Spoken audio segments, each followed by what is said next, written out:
inactuelle avec sa constitution et ses organisations et les compétences qu'il a aujourd'hui. On élargit ses compétences plutôt, en ne le laissant pas simplement dans le cadre du domaine coutumier, mais plutôt on élargit ses compétences aux affaires sociétales. C'est-à-dire que tous les sujets qui vont être sur les politiques publiques qui vont être décidées et votées, ou proposées par le gouvernement et votées, qui touchent du doigt aux relations entre les gens, entre les populations, qui touchent du doigt les affaires sociales, qui touchent du doigt les affaires sociétales, devront obligatoirement passer par cette chambre. Cette chambre-là, c'est le Sénat aujourd'hui qui sera élargi à une représentation des autres communautés qui fondent le pays aujourd'hui et qui, ensemble, vont traiter de ces sujets. Jean-Pierre Diaoué disait que les conseils d'air, eux, restaient dans leur configuration actuelle. C'est bien ça? Oui, les conseils d'air ont toujours été à leur place. Ils s'occupent des affaires coutumières à proximité des aires et des districts et des clans. Le Sénat, il a un niveau pays. Il est plus à traiter des sujets de la chose publique, liés au texte, etc. Donc, tout ce qui est lié au terrain, au clan, tout ce qui est lié aux affaires qui sont remontées par les clans et par les districts, c'est des affaires des conseils d'air. Ça a toujours été et ça le restera. Merci, c'est toujours important là aussi de réaffirmer les choses. Parmi les points de vigilance qui ont été soulevés tout à l'heure par Mathias Chauchat, il y avait la nécessité de bien organiser la séparation des pouvoirs. Alors dans le projet du FLNKS, il y a un projet d'organisation institutionnelle. Alors comment est-ce que vous pouvez nous garantir que ce projet-là, cette organisation-là, va préserver les libertés fondamentales? Est-ce que vous pouvez aussi élargir peut-être votre explication en nous disant comment dans la société future, il y aura des contre-pouvoirs et comment est-ce qu'on va organiser les libertés comme la liberté de la presse, etc. La liberté d'expression aussi.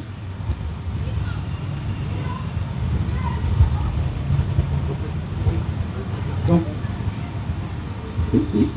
oui, je vais simplement répondre à la question. Tout ce qu'on est en train de dire, pour organiser la séparation des pouvoirs, pour que la démocratie respire, il faut qu'on le mette ça dans le projet de constitution.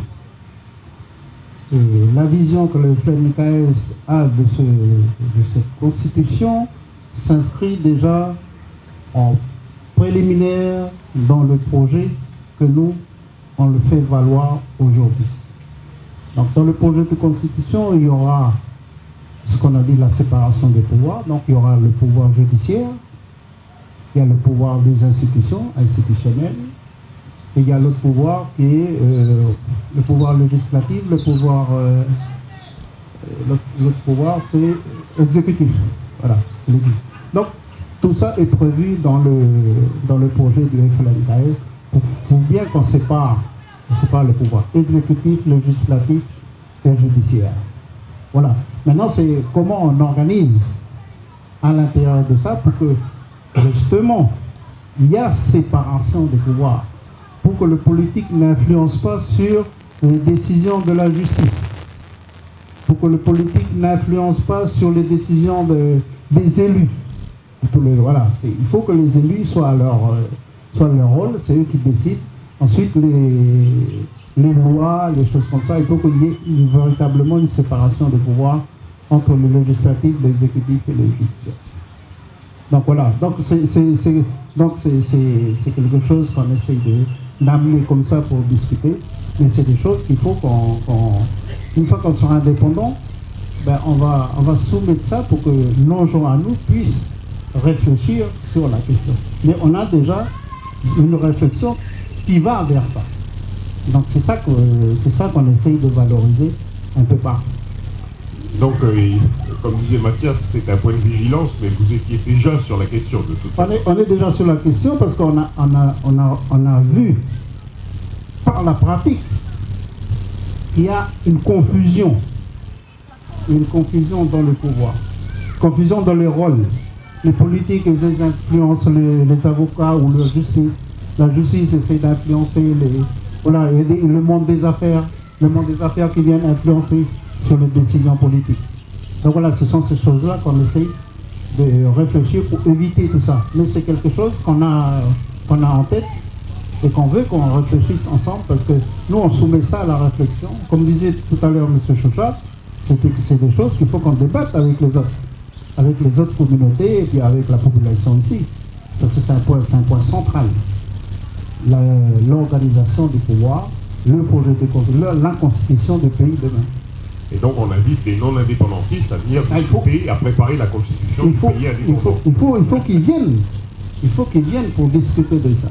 Ce que dit Sylvain tout à l'heure, la question de l'identité kanak qui doit transpirer dans le projet, l'identité kanak qui transpire dans le projet, il faut simplement savoir qu'il y a une partie dans la réflexion qui parle de Kanak, la question de l'identité kanak à travers le Sénat, qu'on essaie d'élargir aux autres. Il y a les conseils coutumiers qui sont là aussi. Ce sont des assemblées qui peuvent dire quelque chose sur la vie de la société. Mais il ne faut pas exclure les autres communautés parce que, comme on a dit que c'est une société pluriculturelle, il faut que les gens qui s'impliquent dans la société de demain soient composés des gens qui sont de plusieurs communautés. Voilà. Donc voilà. Merci aussi. Pierre Chanel, vous voulez rajouter? Oui.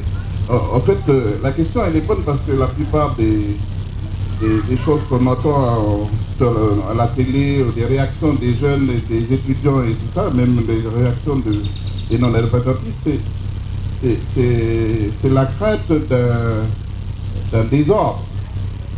C'est la crainte d'un désordre. C'est la crainte d'un pays désordonné, sans règles ni loi. Alors que rien de tout ça ne sera. C'est pour ça qu'on dit l'indépendance, on l'a construite depuis. Et le fait de l'avoir pensé à une certaine époque, de l'avoir construite, de l'avoir mis en place, d'avoir exercé les pouvoirs des institutions, nous permet aujourd'hui de pouvoir faire des petits ajustements. Voilà. Donc la question sur les contre-pouvoirs, c'est une question qui est posée aussi parce qu'il y a la crainte, comme ça a été pour ramener un peu rapport à José Bardon tout à l'heure quand il parlait de la Révolution française. C'est la crainte d'une dictature, c'est la crainte des élus qui seront au-dessus de tout pouvoir, de toute loi. Voilà. C'est ça la crainte. Quand on parle partout, quand on discute, et puis les gens ils parlent de contre-pouvoir, ils visent toujours les élus. Ils ont peur des élus qui, demain, dans le pays indépendant, ils vont faire n'importe quoi. Peut-être que cela a été à un moment donné. Mais aujourd'hui, ce que nous, on propose, dans le projet, et c'est inscrit dans la loi suprême. Ce sera inscrit. En tout cas, on le proposera dans l'Assemblée constituante, que ce soit inscrit dans la loi suprême de la future constitution. C'est un code d'éthique avec la mise en place de ce que disait tout à l'heure justement Mathias Choucha, la même instance qui existe au Vanuatu et qui a permis de condamner tous les députés là. Voilà. Donc cette instance, on le propose pour le pays indépendant demain ici, pour assurer nos populations. Les futurs élus du pays ne seront pas au-dessus des lois. Des lois, il y en aura. Il y en a aujourd'hui comme il y en aura dans le pays indépendant demain. Des règles, il y en aura aussi. Donc c'est ça que je voulais dire, tout simplement pour dire que voilà, il y aura quand même des choses qu'on met en place. Parce que c'est des petits ajustements comme ça, de par l'exercice de pouvoir qu'on a fait depuis maintenant bien des années. Ça c'est important, je crois, à rappeler. C'est vrai que le pays a des institutions particulières depuis longtemps et toute la classe politique a pratiqué ces institutions, a accumulé les expériences bonnes et mauvaises, et malgré tout, aujourd'hui on arrive au moment de l'émancipation avec tout ce capital, toute cette expérience. Oui, et tout à l'heure même José parlait aussi du jalon de l'organisation parlementaire, du régime parlementaire qu'on veut instituer dans le cadre de la mise en place des pouvoirs de pays indépendants. Ce sera un régime parlementaire, parce qu'on n'aura pas un président de Kanaki au-dessus de tout puissant. Non. C'est un peu ça. Merci, Pierre Chanel. On s'achemine vers la fin de ces échanges parce que, bon, il y aurait beaucoup à dire, mais la campagne, elle ne fait que commencer. Les espaces se multiplieront. Il y a une question qui revient souvent, c'est la question de l'exercice du droit de vote. On entend beaucoup dire là-dessus, alors ça dépend bien entendu de quel point de vue on se place. On sait que nos adversaires, là je vais ramener pour provoquer un peu ce qu'ils disent, ils disent ben voilà, vous dites que vous voulez garantir la démocratie et le droit de vote, les libertés, et puis vous nous empêchez de voter aux élections provinciales et au référendum. Mais bon, ça c'est pour provoquer. Je pense que on a de quoi répondre. Jean-Louis d'Angleberme va intervenir là-dessus. Mais derrière ça, c'est la question du régime électoral dans la nation de Kanaki-Nouvelle-Calédonie demain. Comment est-ce que tout ça va se passer? Quel est le devenir il y a toutes sortes de questions, hein, quel est le devenir de toutes les personnes qui sont aujourd'hui sur le tableau annexe? Voilà, est-ce qu'un jour elles vont voter? Voilà, il y a des tas de questions qui se posent. Est-ce que vous pouvez nous éclairer là-dessus, Jean-Louis? Oui, d'abord, bonjour à...